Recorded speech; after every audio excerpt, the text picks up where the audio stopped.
मुमताज लबनानी सहाफ़ी अमल खलील और उनकी साथी फोटोग्राफर ज़ैनब फ़राज को रिपोर्टिंग के दौरान मार दिया गया। उनकी हिलाकत में इसराइलियों का हाथ बताया जाता है। थोड़े दिन कबल उनके व्हाट्सएप पर इसराइली फ़ोन नंबर से उन्हें बराह रास्त धमकियाँ दी गई थी और रिपोर्टिंग बंद करने को कहा गया था। ये कहा गया था कि वो चाहती हैं कि उनका सर उनके कांधों पर रहे तो उन्हें लेबनान छोड़ देना चाहिए। उन्हें मुसलसल धमकियाँ दी जा रही थी। धमकी देने वाले मोसाद के एजेंट थे। इसराइल नहीं चाहता है कि वो जो इंसानियत सूझ हरकतें कर रहा है वो दुनिया तक पहुँचे। फ़हीम अख्तर साहब लंदन ने इसी मौजू पर एक शानदार आर्टिकल लिखा है। उन्होंने गहरी तशवीश का इजहार किया है कि सहाफ़ियों को इस तरह से मारा जा रहा है, सहाफ़ियों को सहाफ़त छोड़ देने की धमकी दी जा रही है।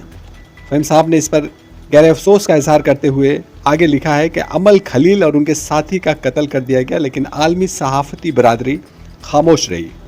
इक्का दुक्का आवाज़ें उठती रहीं, सभी ज़्यादातर खामोशी छाई रही। फ़हीम साहब ने रिपोर्टिंग के दौरान सहाफ़ियों को आने वाली दुशारियों का जिक्र किया है कि उन्हें सहाफ़ियों को कितने नामसाइद हालात में रहकर काम करना पड़ता है। इसराइल ने नए नए कानून के ज़रिए इंसानियत के ख़िलाफ़ काम कर रहा है, लेकिन एक खुशाइन बात यह है कि इसराइल और अमेरिका की ईरान पर चढ़ाई का दुनिया ने साथ नहीं दिया, जिससे ये लोग तिलमिलाए हुए हैं। सहाफ़ियों के कत्ल के मामले में भी तमाम मुल्कों को मुत्तहिद होकर सामने आने की ज़रूरत है। इनमें तमाम बातों को लेकर फ़हीम साहब ने आर्टिकल लिखा है। एक बार आप ज़रूर पढ़ें ताकि आपको भी पता चल सके कि दुनिया में क्या चल रहा है। एक बार आप पढ़ें और उसे पढ़ने के लिए अपने दोस्तों में शेयर कर दें। बहुत शुक्रिया।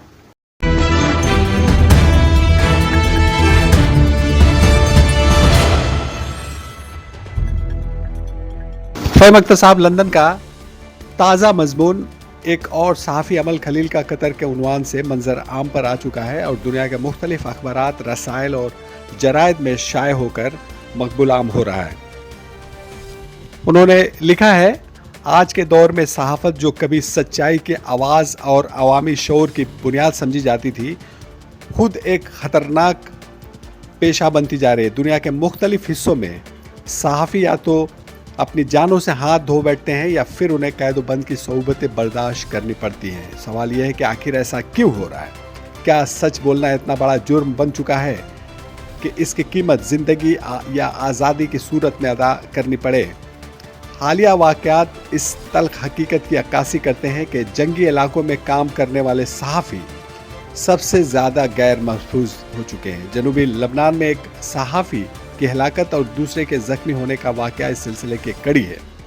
ऐसे वाक़यात सिर्फ हादसात नहीं बल्कि एक वसी तर रुझान की निशानदेही करते हैं, जहां मालूमात के बहाव को कंट्रोल करने के लिए ताकत का इस्तेमाल किया जा रहा है।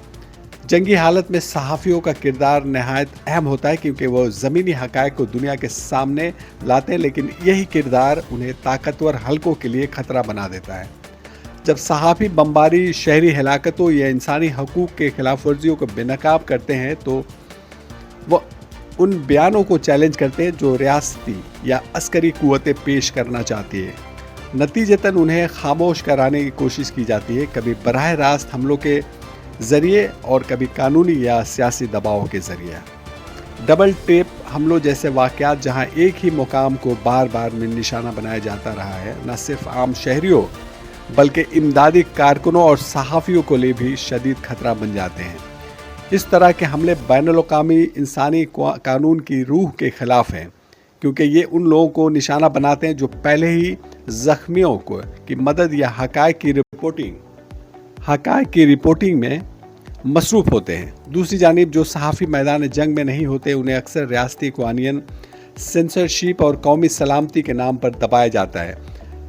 कई ममालिक में सहाफ़ियों को गलत मालूमात फैलाने, रियासत मुखालिफ सरगर्मियों या दहशत गर्दी से रवाबत जैसे इल्ज़ामात के तहत गिरफ़्तार किया जाता है। ये इल्ज़ामात अक्सर मुबहिम और वसी होते हैं, जिनका मकसद सिर्फ इख्तिलाफ़ी आवाज़ों को दबाना होता है। ये सूरत हाल इस बात की भी निशानदेही करती है कि आलमी सतह पर सहाफ़ियों के तहफ़्फ़ुज़ के लिए मौजूद कानून और अदारे अपनी अफादियत खो रहे हैं। अगरचे बैनुल-अक़वामी तंजीमें और इंसानी हकूक़ के अदारे बार बार तहकीकात और एहतसाब का मुतालबा करते हैं, लेकिन अमली तौर पर ذمہ داران کو سزا ملنا نایاب ہے۔ اس عدم احتساب نے ایک خطرناک پیغام دیا ہے کہ صحافیوں کے خلاف جرائم بغیر کسی نتیجے کے جاری رکھے جا سکتے ہیں۔ ان تمام صورتحال کا سب سے بڑا نقصان عوام کو ہوتا ہے۔ جو صحافی خاموش ہو جاتے ہیں یا انہیں خاموش کر دیا جاتا ہے تو سچائی بھی دفن ہو جاتی ہے۔ عوام کو ادھوری یا مسخ شدہ معلومات ملتی ہے، جس سے نہ صرف ان کا شعور متاثر ہوتا ہے بلکہ جمہوری عمل بھی کمزور پڑ جاتا ہے۔ تو یہ سوال ہم سب کے لیے ہے، اگر سچ بولنے والے محفوظ نہیں ہیں تو کیا ہم واقعی ایک آزاد دنیا میں رہ رہے ہیں؟ صحافت کو جمہوریت کی آنکھ اور سماج کا ضمیر کہا جاتا ہے، مگر جب یہی آنکھیں بند ہونے لگی اور ضمیر خاموش ہو جائے تو سوال اٹھنا فطری عمل ہے۔ مشرق وسطیٰ خصوصاً غزہ اور جنوبی لبنان میں جس تسلسل کے ساتھ صحافی مارے جا رہے ہیں، اس پر عالمی صحافتی برادری کی خاموشی ایک گہرا سوالیہ نشان بن چکی ہے کہ کیا یہ خاموشی مجبوری ہے، مصلحت ہے یا ایک خطرناک رجحان؟ یہ بھی ایک تلخ حقیقت ہے کہ صحافیوں کی ہلاکتوں کو عالمی سطح پر یکساں اہمیت نہیں دی جاتی۔ اگر یہی واقعات کسی مغربی ممالک میں پیش آئے تو رد عمل کہیں زیادہ شدید اور فوری ہوتا ہے، لیکن جب یہ سب کچھ مشرق وسطیٰ میں ہوتا ہے تو اسے اکثر تنازع کا حصہ سمجھ کر نظر انداز کر دیا جاتا ہے۔ یہ دوہرا معیار نہ صرف صحافت کے اصولوں کے خلاف ہے بلکہ انسانی جان کی قدر کو بھی مشروط بنا دیتا ہے۔ سوال صرف یہ نہیں کہ صحافی کیوں مارے جا رہے ہیں، بلکہ یہ بھی ہے کہ ان کی موت پر آواز کیوں نہیں اٹھائی جا رہی ہے۔ خاموشی بسا اوقات الفاظ سے زیادہ بلند ہوتی ہیں، اور یہ خاموشی اگر طاقتور حلقوں کے حق میں جائے تو وہ ایک طرح کی شراکت بن جاتی ہے۔ آج ضرورت اس امر کی ہے کہ دنیا صحافت اپنے بنیادی اصولوں کی طرف لوٹے۔ اگر صحافیوں کے لیے آواز نہیں اٹھائیں گے تو پھر کون اٹھائے گا؟ آزادی صحافت کا دفاع صرف نعروں سے نہیں بلکہ عملی یکجہتی اور غیر جانبدارانہ موقف سے۔ اسرائیل اور لبنان کے درمیان جنگ بندی کے باوجود بدھ 22 اپریل کو اسرائیلی فورسز نے ممتاز لبنانی صحافی امل خلیل کو قتل کر دیا۔ امل خلیل اور ان کے ساتھی فوٹوگرافر زینب فراج جنوبی لبنان سے رپورٹنگ کر رہے تھے جب ایک اسرائیلی ڈرون نے ان کے قریب ایک کار کو نشانہ بنایا جس میں 2 شہری ہلاک ہوئے۔ خلیل اور فراج نے ایک قریبی عمارت میں پناہ لی، لیکن پھر اسرائیل نے اس عمارت کو بھی نشانہ بنایا۔ ایمرجنسی اور طبی کارکنوں نے فراج کو بچایا، لیکن خلیل کو بچانے سے پہلے ہی گولی کی زد میں آ گیا اور اسرائیلی فوج نے 6 گھنٹے سے زائد عرصے تک واپس جانے سے روک دیا۔ خلیل کی موت اس وقت ہوئی جب اس کی لاش ملبے سے نکالی گئی۔ کمیٹی ٹو پروٹیکٹ جرنلسٹ کے مشرق وسطیٰ اور شمالی افریقہ کے علاقائی ڈائریکٹر سارا کدا کہتی ہیں کہ جان بوجھ کر رکاوٹ ایک جنگی جرم ہے اور اس کی بین الاقوامی تحقیقات کی ضرورت ہے۔ امن خلیل لبنان میں ایک معروف اور معزز صحافی تھی۔ امل خلیل کو پچھلے جنگ کے دوران واٹس ایپ پر ایک اسرائیلی فون نمبر سے براہ راست دھمکیاں موصول ہوئی تھی جس میں اسے رپورٹنگ بند کرنے کی تنبیہ کی گئی تھی۔ وہ اسے کہہ رہے تھے کہ اگر وہ چاہتی ہے کہ اس کا سر اس کے کاندھوں پر رہے تو اسے لبنان چھوڑ دینا چاہیے۔ امل نے 2024 میں مقامی میڈیا کو بتایا کہ اسے اسرائیلیوں کی جاسوس ایجنسی موساد کی طرف سے جان سے مارنے کی دھمکیاں مل رہی ہیں، جس میں اسے جنوبی لبنان چھوڑنے یا اس کا سر قلم کرنے کا خطرہ تھا۔ پچھلے مہینے اسرائیلی حملے میں بچ جانے والے روسی نیوز چینل RT کے لبنان کے بیورو چیف سٹیو سوینی کہتے ہیں کہ یہ وہی ہو رہا ہے جو اسرائیل کرنے کی کوشش کر رہا ہے۔ اسرائیلی جنگی جرائم کو دیکھنے کے لیے بہت زیادہ وسیع سامعین تک پہنچنے سے روکنے کی کوشش کر رہا ہے جو لبنان میں روزانہ کی بنیاد پر کیے جا رہے ہیں۔ لبنان کے وزیر اعظم نے جنوبی لبنان میں اسرائیلی فضائی حملوں میں صحافی امل خلیل کی ہلاکت اور دوسرے کے زخمی ہونے کے بعد اسرائیلی پر جنگی جرائم کا الزام عائد کیا ہے۔